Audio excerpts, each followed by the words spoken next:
കോവിഡിന്റെ പേര് പറഞ്ഞ് പേമാരിയുടെ കാലത്ത് ഗ്ലൗസും വാങ്ങി കോടികൾ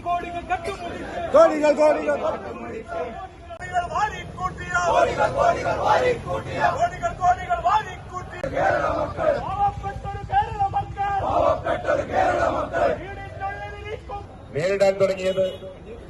കേരളത്തിന്റെ മുഖ്യമന്ത്രി എല്ലാ ദിവസവും വാർത്താ സമ്മേളനം നടത്തി നമ്മളോട് ഒരുപാട് ഉപദേശങ്ങൾ നൽകി എല്ലാ ദിവസവും 6 മണിക്ക് കോവിഡിന്റെ സ്ഥിതി വിവര കണക്കുകൾ പറയുമ്പോൾ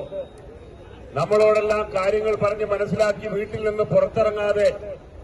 നമ്മളെ വീട്ടിൽ പുറത്തിറക്കാൻ പറ്റാത്ത രീതിയിൽ ഇറങ്ങിയ ആളുകൾക്കെതിരെ കേസെടുത്ത് മുന്നോട്ട് പോകുന്നതിനിടയിൽ ഈ നാട്ടിൽ നടന്നിട്ടുള്ള വമ്പിച്ച ഒരു കൊള്ളയാണ്. ആ കൊള്ളയുടെ വിവരങ്ങളാണ് കഴിഞ്ഞ ദിവസം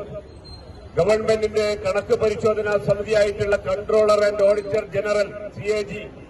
റിപ്പോർട്ടാക്കി കൊടുത്തിട്ടുള്ളത്.